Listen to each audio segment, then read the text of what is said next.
이웃집에 다녀온 부인이 굉장히 마음이 속이 상해서 남편에게 이야기를 냈습니다. 먼저는 자기가 왜 무척 기분이 나쁜지의 이유를 설명했는데, 그 이유가 뭐냐면 며칠 전에 이웃집 친구에게 갔는데 이웃집 여자가 며칠 전 생일 선물로 남편에게 화장품 세트를 받았다고 자랑을 막 해가지고 이 부인이 굉장히 기분이 언짢았다라는 거예요. 그래서 이 부인이 이제 남편에게 와가지고 막 신경질을 내고 마구 화를 내면서 이렇게 얘기를 했습니다. 뭐라고 얘기를 했냐면, 여보, 옆집 짱구 엄마는 생일 선물로 화장품 세트를 그렇게 받았는데 당신은 뭐냐고. 지난달에 고작 내 생일 때 해준 거는 통닭 한 마리 그렇게 사준 거밖에 더 있냐고, 통닭 한 마리로 내 생일을 때우냐고 그렇게 얘기를 했습니다. 부인이 남편한테.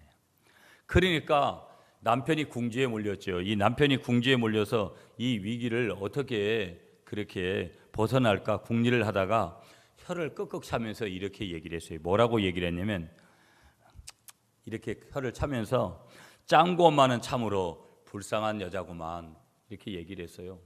그러니까 아내가 깜짝 놀래가지고, 아니 짱구 엄마가 왜 불쌍하냐고, 그게 무슨 말이냐고 다시 반문을 했습니다. 그러니까 이 아내의 얘기를 들은 남편이 이렇게 얘기를 하는 거예요. 가만히 자기 아내의 얼굴을 주시를 하면서 이렇게 얘기를 해주는 거예요. 짱구 엄마가 당신처럼 예뻐봐. 화장품이 뭐 그렇게 많이 필요하겠어. 이렇게 얘기를 했다는 거예요. 그러니까 이 얘기, 짱구 엄마가 당신처럼 예뻐봐. 화장품이 뭐가 그렇게 필요하겠어. 이 한마디에 이 여자의 마음속에, 아내의 마음속에 용서의 마음이 생기고, 또 그래서 또 부부 관계가 원만하게 되어지고 가정이 또 원만하게 관계가 그렇게 넘어갔다는 그런 이야기죠. 얼마든지 우리의 삶 속에, 일반적인 삶 속에서 일어날 수 있는 일이고 부부 관계에서 일어날 수 있는 그런 내용들 아니겠어요? 가정이 참 중요하고 부부 관계가 중요하고, 왜 부부 관계가 중요하냐면 부부 관계가 어떻게 되어지냐에 따라서 자녀들에게도 영향이 가고 가정에도 영향이 가고, 그 가정의 영향이 교회에도 미치고 사회에도 미치는 거거든요. 오늘 가정들이 참 힘들어지는 그런 시대에 우리가 놓여져 있습니다. 역사학자이면서 사회학자인 칼 진보만이라는 분이, 여러분 이 역사 자료가 1947년도 자료인데 1947년도에 그렇게 낸 가족과 문명이라는 그런 책을 냈는데, 이분이 칼 진보만이라는 분이, 그럼 1947년이면 지금으로부터 역사가 굉장히 오래잖아요. 그런데 놀라운 사실은 1947년도에 낸 이 자료가 현대 사회에서 가정, 가족의 삶이 붕괴되는 원인 8가지인데 이 자료가 수십 년이 지난 지금에도 더 정확하게 그 내용 그대로 진단되고 있다는 거예요.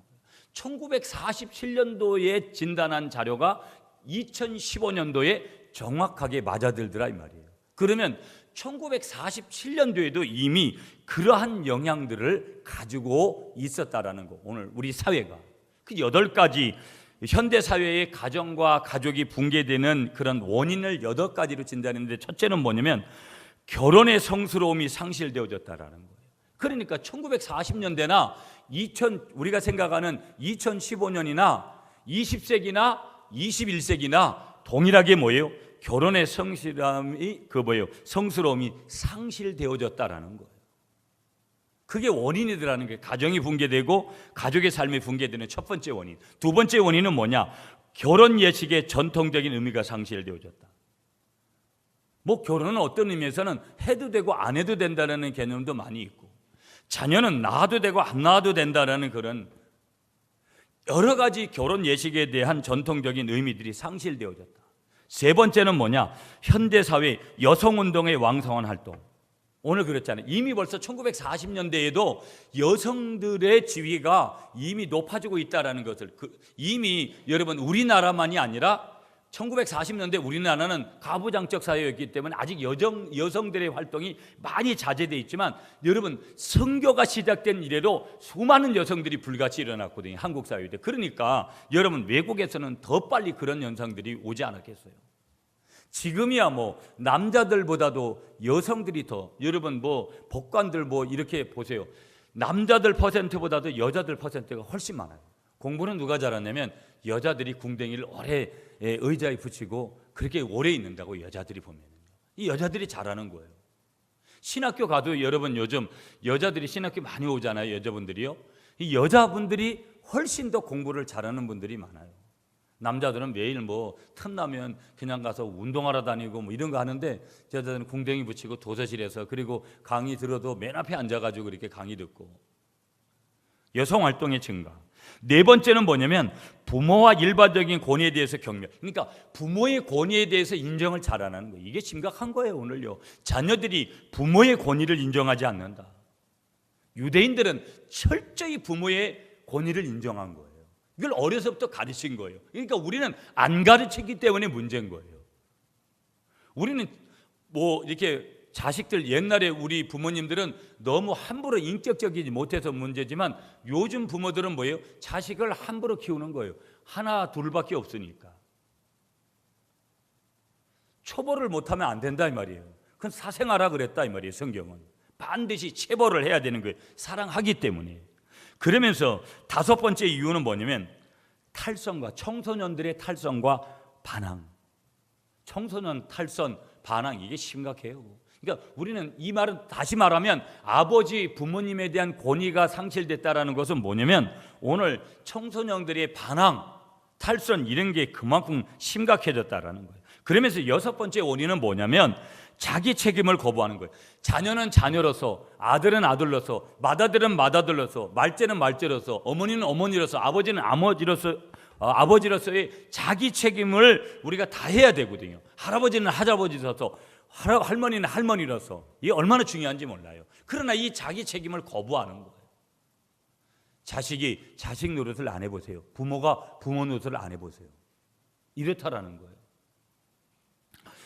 일곱 번째 원인이 뭐냐면 여러분 우리나라는 이제 뭐 간통죄를 뭐 없애가지고 여러 가지 그러는데 이 간통 문제가 심각하다라는 거예요. 이미 벌써. 그리고 여덟 번째는 여기에 마찬가지예요. 성에 대한 왜곡, 성범죄의 증가. 이런 것들이 바로 뭐냐? 현대 사회에서 가정과 가족의 삶이 붕괴되어지는 근본적인 8가지 원인 속에 들어가더라는 거예요. 여러분 우리는 다 집이 있잖아요. 가족이 있으니까, 가정이 있으니까. 여러분 집으로 저는 집회를 이렇게 가잖아요. 이번 주간도 월요일 날 저녁에 가서 제가 목요일 날 12시 돼서 집에 와서 금요일 날 아침에 다시 8시에 출발해서 대전에 가서 하루 종일 있다가 그렇게 왔거든요. 근데 정말 집회를 며칠 동안 이번에 목사님 2분하고 저희 3명이서 숙소에서 3일을 같이 잤는데 마지막 날 집회를 마치고 그렇게 오는 기분은요 정말 좋아요. 내가 오늘 집회를 갈 수 있다. 제가 이제 뭐 김해 집회 갔을 때도 그렇고 진주 집회 갔을 때도 가장 좋은 호텔을 해줬어요. 뭐 김해에 갔을 때도 굉장히 깨끗한 호텔을 그 김해에서는 가장 최근에 지은 최고급 호텔에 가서 혼자 있었습니다. 아무리 좋은 게 그렇게 내게 주어져도 집만큼 그렇게 우리 집은 그 정도의 견주지도 못하는데도 우리 사택만큼 그거는 집의 의미를 찾을 수가 없는 거예요. 그래서 마지막 날 집에 온다 그러면 그렇게 좋을 수가 없더라고요. 여러분들은 집에 가는 게 별로 좋지가 않은가 본데 얼굴을 좀 피고 자기 집 그 가는 좀 상상을 해봐요. 아무리 뭐라 그래도 남의 집이 좋아도 내 집만큼 좋을 수가 없잖아요. 집으로 나의 집으로 우리 집으로 얼마나 따뜻한 말이에요, 여러분. 여러 단어들이 따뜻한 단어들이 있지만 나의 집, 우리 집 이게 얼마나 따뜻한지 모르는 것이죠. 80일 동안 집을 떠나가지고 병실에서 생사의 기로에 서서 수없이 수많은 고비를 용기 있게 이겨내신 그런 어머니께서 드디어 오늘 집으로 오시는 날이 되어졌습니다. 손자 손녀들을 비한 아들 며느리 모두가 다 동원되어져 가지고 짠 하고 어머니가 등장하게 되어지니까 오세풍선을 다 거기에 매달고서는 할머니 퇴원을 축하해요, 어머니 퇴원을 축하해요. 온 가족이 막 모여가지고 왁작지껄하면서 박수를 치고 난리가 났습니다. 여러분, 이런 경험이 있잖아요. 누군가가 정말 오랜 동안 아파가지고 병원에 생사로 그렇게 있다가 퇴원을 하시게 된 거예요. 그때 그 가족들의 마음이라는 거, 어머니를 다시 보게 된 아들의 마음, 며느리의 마음, 할머니를 다시 맞이하게 되는 손자 손녀들의 마음, 어떤 것으로 축하해도 기쁨이 있는 것이죠. 그걸 가정에서 맡게 되어지는 거예요. 여러분, 한번 이런 내용들을 보면 따뜻하고 다복한 집의 풍경이 그려지잖아요. 3대가 이렇게 이어지는 그 가정의 풍경들, 오랜 그런 투병 끝에 집으로 돌아온 그런 어머니, 할머니의 건강한 얼굴, 밝고 환한 표정도 눈에 우리가 선하게 그렇게 크로즈업 될 수 있잖아요. 아무리 춥고 아파도 돌아갈 집이 있으면 우리가 견딜 수가 있는 거예요. 살 수가 있는 것이죠. 집으로 가는 길이 행복한 거예요. 집이 곧 작은 천국이면서 사랑과 기쁨이라는 것이죠. 집이 이렇게 귀한 거예요. 다른 말로 하면 가정이 이렇게 소중하더라는 것이죠. 여러분, 요즘 우리나라는 이제 시장 개방이 돼가지고 자동차를 보면, 여러분, 외국산 자동차, 금요일 날인가요? 금요일 날도 우리 영훈이하고 제가 대전에서 태워가지고 다른 목사님하고 구미 인터체인지 들어오기 전에요, 그 외제차인가 봐요. 우리는 자가용인데도 위에 있고 그쪽도 자가용인데도 밑에 있어요. 파묻혀가지고 운전하는 친구는 보이지도 않아요. 이야, 차 멋있더라고요. 완전 깔려서 가는 거죠. 아마 상당한 그런 가격일 수도 있겠다라는 그런 생각을 가져요. 자동차와 그러면 자동차 왕으로 불리는 한 사람이 있는데 헨리 포드입니다. 포드. 이 헨리 포드가 자동차를 해서 성공을 했거든요. 하나님 잘 믿는 사람이죠. 처음으로 그가 사업을 해가지고 자기 집을 짓습니다. 그런데 그 집은 어떤 집이냐면요, 자신이 농부의 아들로 태어나서 어렸을 때 뛰어놀던 자기가 뛰어놀던 자기 밭에다가 지은 작은 집이었습니다. 큰 집도 아니었어요. 어느 날 주택이라고 하기엔 너무 초라한 그 집에 한 사람이 방문했는데, 그 사람은 누구냐면 그 포드 회사의 자기 부하 직원입니다. 이 부하 직원이 자기 사장님인 헨리 포드에게 이런 질문을 합니다. 뭐라고 질문하냐면 이렇게 질문해요. 사장님의 저택답게 다시 건축하시면 어떻겠느냐고. 너무 집이 와보니까 너무 작은 거니까 사장님의 저택답게 좀 한번 다시 건축을 하면 어떻겠느냐고 그렇게 헨리 포드에게, 사장님에게 물으니까 헨리 포드가 이렇게 대답을 했어요. 뭐라고 대답했냐면, 건물을 세우는 것은 문제가 아닐세, 그 속에 가정을 세우는 것이 문제지, 이런 얘기를 했어요. 이렇게 건물을 세우는 것은, 가정집을 세우는 것은 아무것도 아니라는 거예요. 그건 문제도 아니라는 거예요. 뭐가 문제냐? 그 속에 어떤 가정을 세우는 것이, 그게 문제라는 거예요. 참 정확한 얘기를 하는 것이죠. 이 헨리 포드가 80살이 되어졌습니다. 80세 생일날 만찬에서 이런 질문을 또 기자가 했습니다. 당신이 이룬 일들 가운데 가장 크고 중요하게 여기는 일이 무엇입니까? 라고 질문을 했는데 헨리 포드가 이 80세 생일에 이런 대답을 했어요. 바로 나의 가정입니다. 뭐 사업도 탄탄대로를 이뤘을 것인데 그 수많은 질문 가운데 당신이 이룬 일들 가운데 가장 크고 중요한 일이 무엇입니까? 라고 질문하는데 헨리 포드가 이렇게 대답했다는 거, 바로 나의 가정입니다.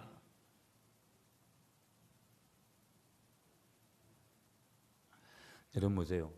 저도 어느덧 보면 어제 이제 저희 고향 친구들이 인천에서 저희는 다 이제 여자친구들하고 다 마찬가지로 섬에서, 그것도 고등학교까지 있는데 고등학교가 뭐 1반, 2반, 3반 이렇게 있는 것도 아니고 딱 한 반만 있고, 한 반에서도 명수가 30, 40명밖에 없는 그런 고등학교까지를 나왔거든요. 그래 50이 됐으니까 여자친구들은 더 시집을 먼저 갔잖아요. 그래서 여자친구 한 친구가 이제 사위를 봤나 봐요. 딸이 시집을 가가지고. 그래서 뭐 카톡에다가 친구들이 모여가지고 막 사진을 보냈더라고요.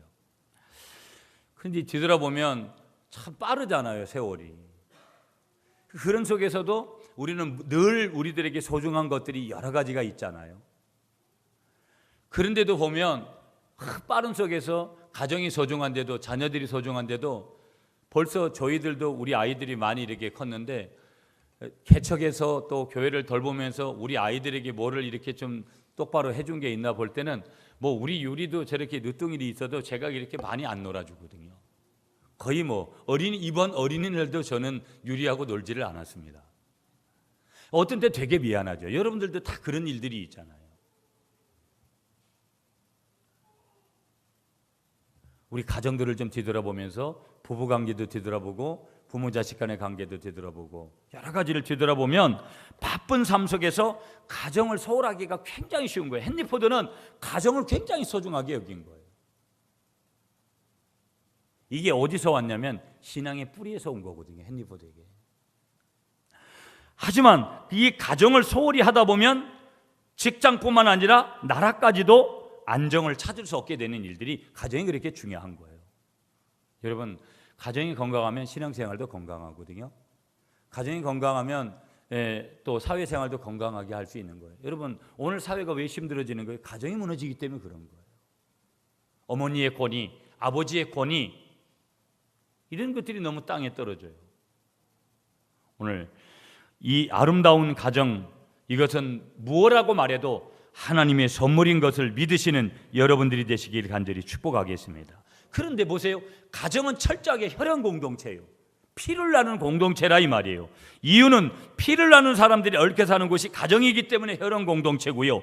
가정을 신뢰 공동체라고 부르는데 왜 신뢰 공동체로 부르느냐? 그 이유는 서로 의지하고 신뢰하는 믿음이 없다면 성립하기 어렵기 때문에 신뢰 공동체라고 얘기하는 거예요. 뭐를? 가정이라는 것은. 그래서 한번 따라하겠습니다. 가정은 태초에 하나님이 만드신 선물입니다.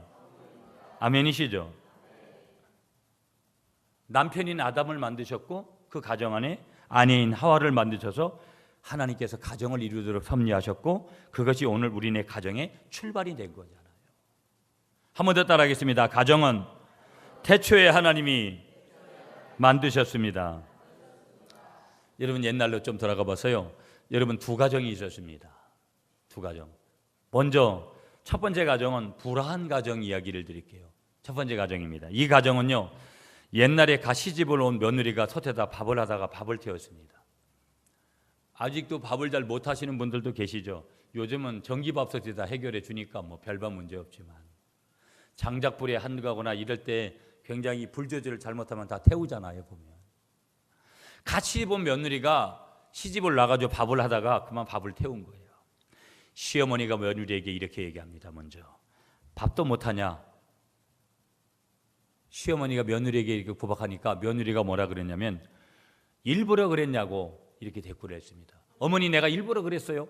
이렇게 대꾸했습니다. 이 말을 듣고 있던 시아버지가 한마디 합니다. 뭐라고 거뒀냐면 너는 어디서 시어머니에게 말대꾸하느냐 이렇게 야단을 치고 또 이어서 그 광경을 이 며느리의 남편이 아들이죠. 남편이 듣고 있다가 그 아내에게 이렇게 얘기합니다. 너는 뭘 잘했다고 부모님에게 대드냐고. 그렇게 말하는 것이 아니라 그 다음에 옛날에는 반드시 그 다음을 했잖아요. 손찌검을 했습니다. 옛날에 남편들은 손찌검을 잘했잖아요. 보면 우리 여자분들이 좀 많이 얻어 터지셨죠. 요즘 그랬다 하면 요즘 거꾸로 얻어 맞고 사는 그런 대상이라고 하니까.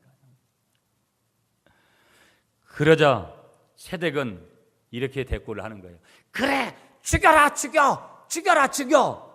남편에게 막 이렇게 소리치면서 대들다가 진짜로 얻어맞아서 죽었다는 거예요. 이게 첫 번째 가정 얘기예요. 두 번째 가정 얘기는 뭐냐면 여러분 이런 거예요. 두 번째 가정은 행복하고 화목한 가정입니다. 이 집에는 시집 온 며느리가 있는데요. 너무 시집 온 며느리가 너무 긴장을 해가지고 그만 이 집도 밥을 태웠습니다. 시어머니가 먼저 얘기합니다. 아가야, 내가 너무 물을 적게 부어서 그만 밥을 태우게 됐구나. 미안하다. 이렇게 얘기를 했습니다. 이 광경을 지켜보던 시아버지가 다시 말합니다. 내가 장작을 너무 굵게 쪼개서 밥이 타게 됐구나. 며느라가야, 미안하구나. 그 옆에 있던 신랑은 이렇게 얘기합니다. 내가 너무 물을 적게 길어와서 여보 그렇게 되었네요. 그러면서 이해를 구했습니다. 여러분, 여러분의 가정은 첫 번째 가정이 되기를 원하세요? 두 번째 가정이 되기를 원하세요? 두 번째 가정이 되기를 원하신다면 모두가 다 내 탓이요, 내 잘못이라고 그렇게 해야지만이 행복한 가정이 될 줄 믿습니다. 저나 여러분들은 항상 선을 이렇게 하는 것보다는 이렇게 하기를 더 좋아하잖아요. 네, 여러분의 선을 여러분을 향하시기를 축복하겠습니다. 교회에서도 마찬가지고 직장에서도 마찬가지고. 오늘 본문으로 가볼까요, 여러분? 오늘 본문 시편 128편입니다. 이 128편은요, 이스라엘 백성들이 하나님을 예배하러 성전에 올라갈 때 부른 노래가 오늘 시편 128편입니다. 그런데 이 노래의 배경이 뭐냐면요, 가족들이 함께 성전을 향해 올라가는 모습을 예찬하면서 그 가정에 임하는 하나님의 은총이 어떤 것인지를 지금 노래하고 있는 것이 오늘 본문이에요. 그래서 오늘 본문 속에서 행복한 가정의 조건이 뭔지를 몇 가지만 좀 찾으면서 말씀을 좀 정리하려고 해요. 첫 번째, 행복한 가정의 조건이 뭐냐? 1절 말씀이에요. 자, 다 같이 시편 128편 1절을 읽어 주십시오. 시작.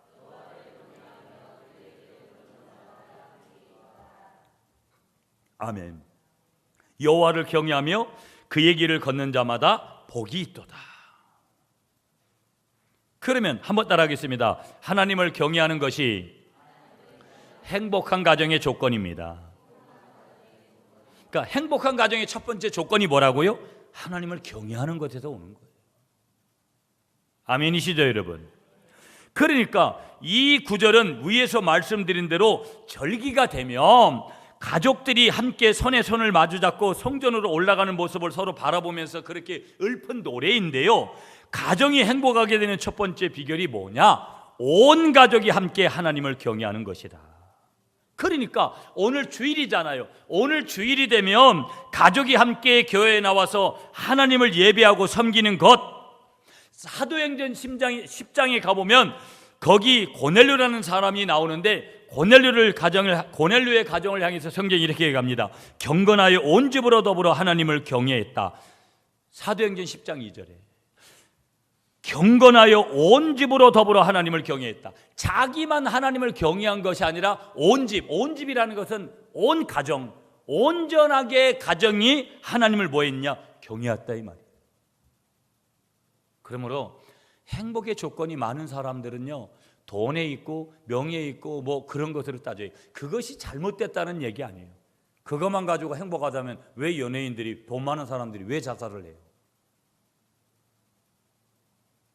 많은 사람들이 우리를 만드신 하나님의 행복의 원리를 모르는 거예요. 누가 뭐라 그래도, 어떻게 정의를 해도 우리가 행복한 가정이 될 수 있는 첫 번째 비결이 뭐라고요? 하나님을 경외하는 거. 하나님을 경외하는 거.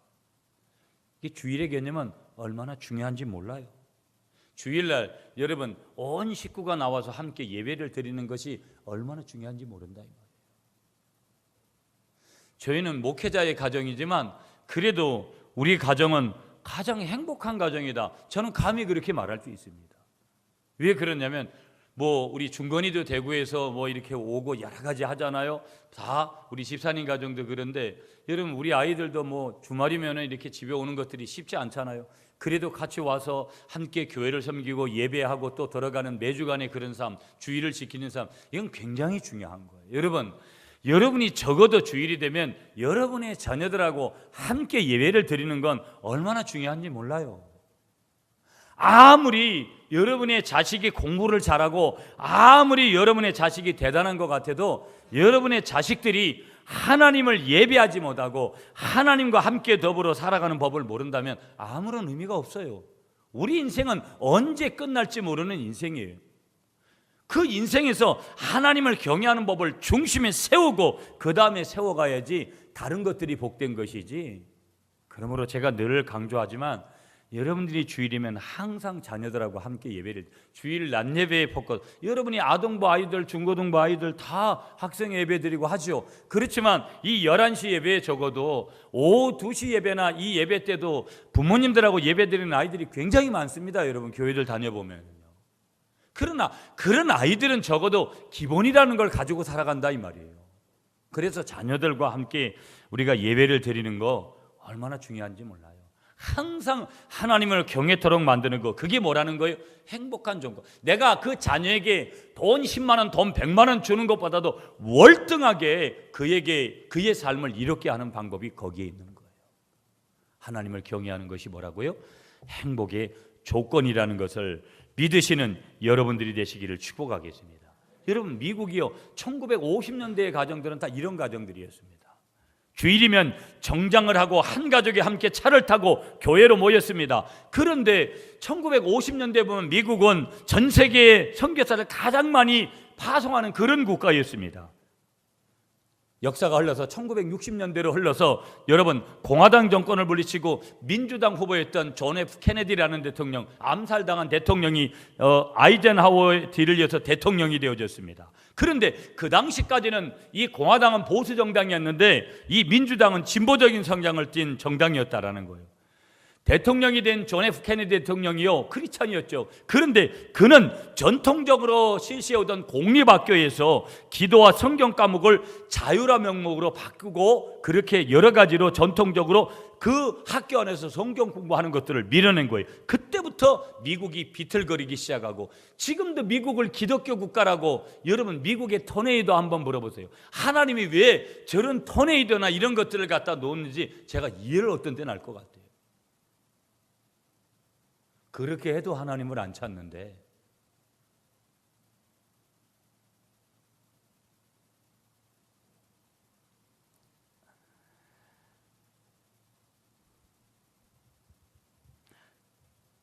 역사의 한 인물 중에 데오도 카친스키라는 분이 있습니다. 데오도 카친스키. 이분의 이력을 보면은요, 미국 하버드 대학, 세계에서 제일 유명하다는 하버드 대학에서 수학 박사 학위를 받았습니다. 그리고 버클리 대학, 미국의 유명한 버클리 대학 교수까지 지낸 분이었습니다. 그런데 이 화려한 이력을 가지고 있는 이분의 이면을 보면 어떤 이력이 있냐면요, 17년 동안 우편물에 폭탄을 장치해 테러를 장애한 거를, 17년 동안 우편물에 폭탄을 갖다가 장치해가지고 테러를 자행한 거예요. 4번이나 종신형에 30년을 더한 징역형을 선고받고 교도소에 수감 생활을 했습니다.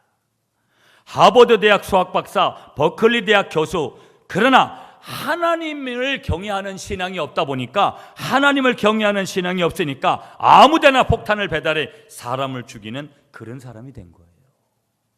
하버드 출신이면 뭐하고 버클리 교수 출신이면 뭐하겠어요. 인간이 바르지를 않는데. 한번 따라하겠습니다. 지식 때문에 행복한 것이 아닙니다. 가진 것 때문에 행복한 것이 아닙니다. 미모나 건강 때문에 행복한 것이 아닙니다. 아멘이시죠? 세계 통계인데요, 가난한 사람보다는 잘 사는 사람이요, 후진국보다는 선진국이, 지위가 낮은 사람보다는 높은 사람이, 그리고 처녀보다는 미녀가 자살 비율이 더 높다라는 건 뭘 우리에게 의미하냐 이 말이에요.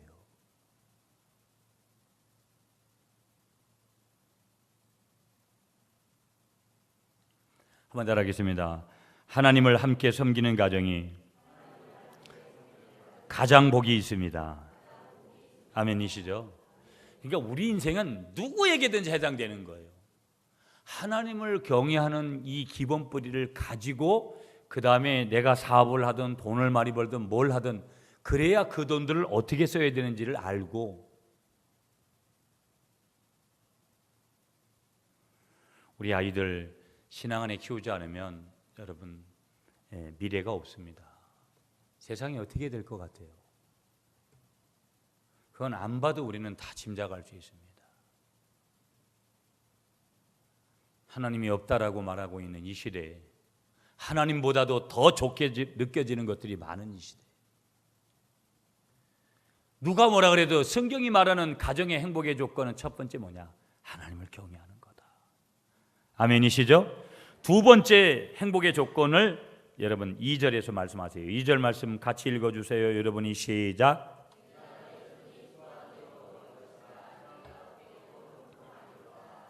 아멘. 내가 내 손이 수고한 대로 먹을 것이라 내가 복되고 형통하리로다. 한번 따라하겠습니다. 두 번째 말씀하는 행복한 가정의 조건 한번 따라하겠습니다. 정상적 가정이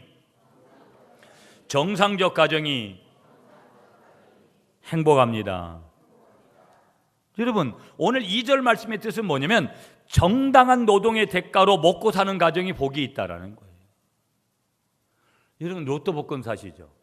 요즘 저는 가끔 그런 생각이에요. 돈이 많이 필요하고 그러니까 어디 로또 복권 한번 사볼까? 토요일마다 그게 추첨을 하나 보더라고요. 그 토요일 날 설교를 준비하다가 제가 인터넷 자료나 이런 것들을 가져오니까 인터넷에 들어가면 오늘 발표했다고. 그러면 순간 그런 거예요. 나도 지난주에 한번 사볼 걸. 이런 생각이 가끔 오는 거예요. 다음 주에는 한번 사봐야 되겠어요. 여러분들도 한번 사보시고요. 그러나 꼭 사보시되 새벽 기도를 꼭 하시고, 아니면 뭐 며칠 금식이라도 좀 하시고, 별로 뭐 여러분은 이미 그래서 안 되는 거예요. 희망이라도 좀 가지고 안 되더라도 아멘을 좀 하고 해야지 좀 하나님이 그래도 어여삐 보실 텐데.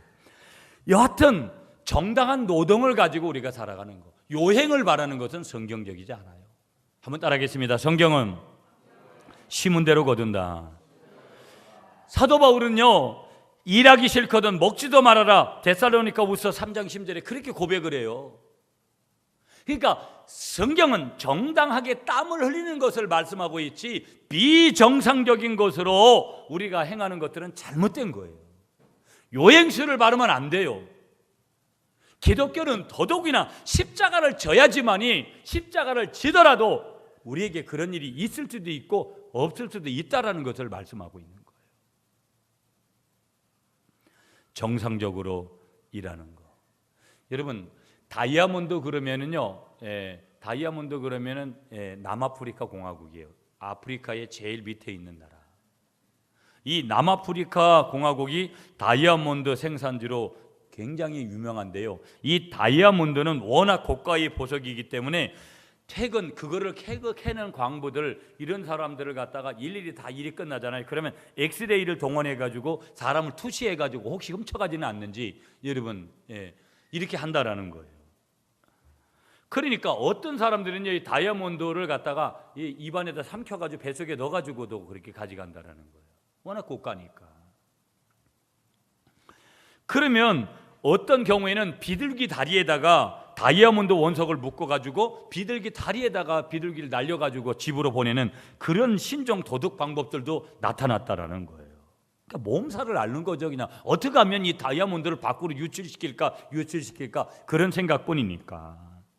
그러니까 전체적으로 이 다이아몬드 양을 따질 때 20%는 다 도둑 맞은 거라는 거예요.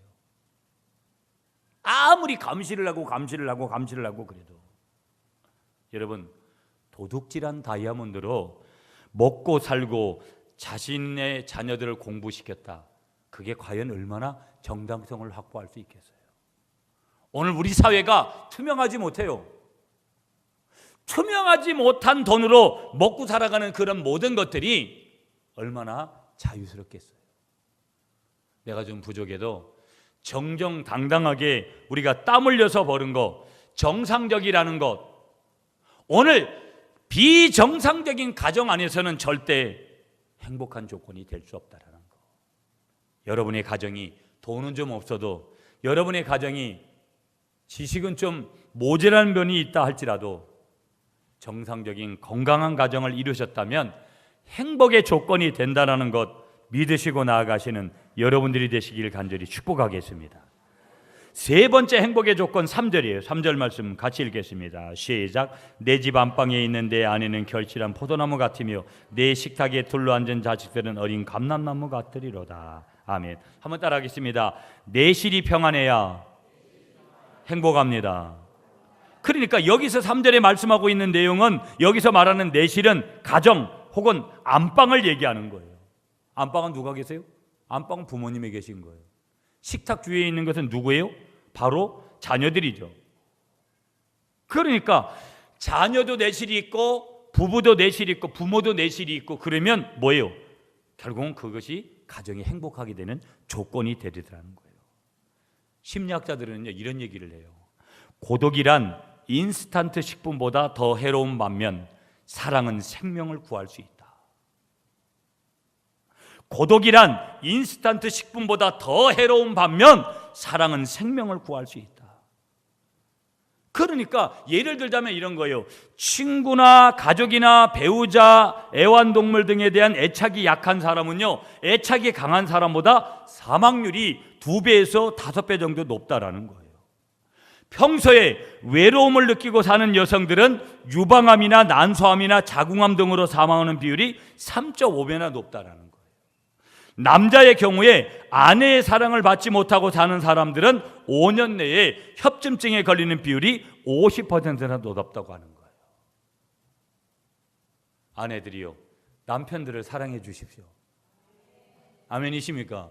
남편들이요, 아내를 사랑해 주십시오. 50% 확률을 낮추려면 아내들이 남편을 사랑해 주셔야 된다는 거예요. 오늘 자기 남편이 오늘 교회 안 나오시는 분들도 집에 가셔서 오늘부터 남편을 좀 끔찍하게 사랑해 주시기를 축복하겠습니다. 그러니까 다른 사람의 사랑을 받고 있는 심장병 환자에 비해 사랑을 받지 못하는 심장병 환자는 동맥장애에 걸릴 확률이 50%나 높아지고요. 그래서 오신이라는 이런 유명한 의학 박사는 이런 얘기를 했어요. 사람의 마음을 여는 것이 가슴을 절개하는 것보다 더 바람직하다. 사람의 마음을 여는 것이 가슴을 절개하는 것보다 더 바람직하다. 우리가 가지는 외로움, 여러분, 우리가 외로움을 느낄 때가 있잖아요. 이 외로움은 만병의 직접 간접적인 원인이 된다는 거예요. 우울증, 조울증 모든 원인들이 그런 외로움에서 출발하는 거예요. 사람은 가정에서 사랑을 배우고 뭘 배우느냐? 거기에서 인생을 배우는 거예요. 가정이 그렇게 중요하다라는 거예요. 여러분, 박무성 집사님하고 얼마 전에 한 달 전인가요? 한 달 됐나요? 세미나를 갔는데 IMF를 그 강사가 이렇게 정의하더라고요. IMF는 뭐냐면, IMF라는 거 우리나라가 몇 년 전에 있었잖아요. IMF는 아이도 힘들고 엄마도 힘들고 아빠도 힘든 것이 IMF다. 왜 그러냐면 I 그 다음에 M은 뭐예요? Mother. 그 F는 뭐예요? Father. 그래서 아이도 힘들고 엄마도 힘들고 아빠도 힘든 것이 IMF라는 거예요. 메모해 놨다가 나중에 가서 쓰세요. 저는 부흥에 가서 쓸게요. 예. 그럼 교회에서부터 먼저 써야 되니까. 여러분, 예전에 있었던 이 IMF가 지금도 여전히 공존할 수 있는 거잖아요. 여러분, 내실이 평안하여 행복한 줄 믿습니다. 아멘이시죠? 아멘이시죠? 그러면서 마지막 한 가지만 더 볼게요. 5절 말씀 우리 간단하게 보고 마칩니다. 5절 시작. 여호와께서 시온에서 내게 복을 주실지어다. 너는 평생에 예루살렘의 번영을 보며. 한번 따라하겠습니다. 예루살렘을 바라보는 가정이 행복합니다. 여러분, 이스라엘 백성들은요 항상 예루살렘을 왜 중요하게 여겼냐면 예루살렘은 시온이라 그랬어요. 그러니까 그 모든 사마리아 사람이나 성경에 보면 다른 사람들은 예루살렘에 하나님이 특별하게 역사하시는 줄 알았어요. 여러분, 오늘 예루살렘을 바라보는 가정, 오늘 예루살렘은 어디라고 또 얘기할 수 있냐면 성전이라고 얘기할 수 있는 거예요. 우리가 늘 내가 섬기는 교회, 그래서 중요한 거예요. 여러분, 이 땅에 내가 그전에도 어떤 교회를 섬겼든지 지금 내가 섬기는 교회는 하나밖에 없는 거예요. 왜 이 교회가 중요한지 아세요? 이게 주님의 몸이에요.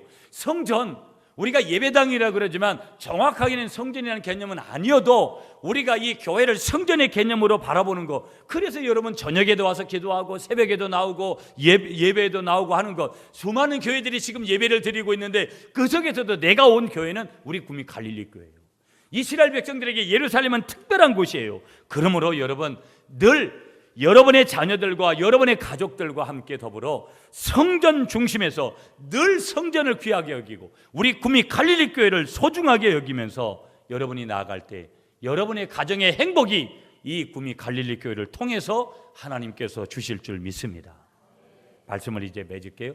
오늘 이제 좀 빨리 가야 되잖아요. 제가 시찰장이고 그래서 여러분들도 조금 빨리 식사하고 움직여서 우리 남성의 우리 집사님들은 좀 누가 한두 분 가서 자리 좀 그늘진 데 맡으면 아무래도 우리 식구들이 좀 그늘에 좀 앉아 있을 것 같아요. 아니면 땡볕 쪽으로 가야 할 수밖에 없으니까 이게 두 팀이기 때문에 어느 쪽이 저쪽으로 가고 이쪽으로 오는지를 확인하셔서 한번 그렇게 해주시면 좋을 것 같아요. 자, 오늘 말씀을 이렇게 마무리할게요. 여러분, 5월은 가정의 달이거든요. 오늘 청년주일이지만 다 청년들도 가정 안에 있잖아요. 여러분, 행복하게 살다 가야 돼요. 인생이 어느덧 순식간이잖아요. 저도 정말 어른들이 말씀할 때 제가 그랬어요. 어제 그 여자친구한테 카톡을 이렇게 해서 네가 벌써 사위를 보다니. 참 우리도 곧 덮치고 그런 것들이잖아요. 이미 다 그런 경험을 하신 분들 계시고. 인생이 이렇게 빨리 가요, 여러분. 너무 빨리 가는 인생 속에서 이왕이면 우리가 하나님 앞에 갈 때까지는 행복하게 살다 가야 되잖아요. 오늘 여러분의 가정이 행복하시기를 축복합니다. 어떤 일이 여러분의 가정 안에 있어서도 여러분은 행복해야 될 의무와 책임이 있어요. 왜? 하나님의 자녀이기 때문에. 힘들어도 행복하다라고 말하시고요. 진짜 그런 행복한 가정을 만드셔서 여러분의 가정이 탄탄대로 가운데 하나님의 모델이 되시고 하나님을 기쁘시게 하고 늘 간증이 많아지는 행복한 가정이어라. 그런 가정 이루시는 여러분이 되시기를 간절히 축복하겠습니다.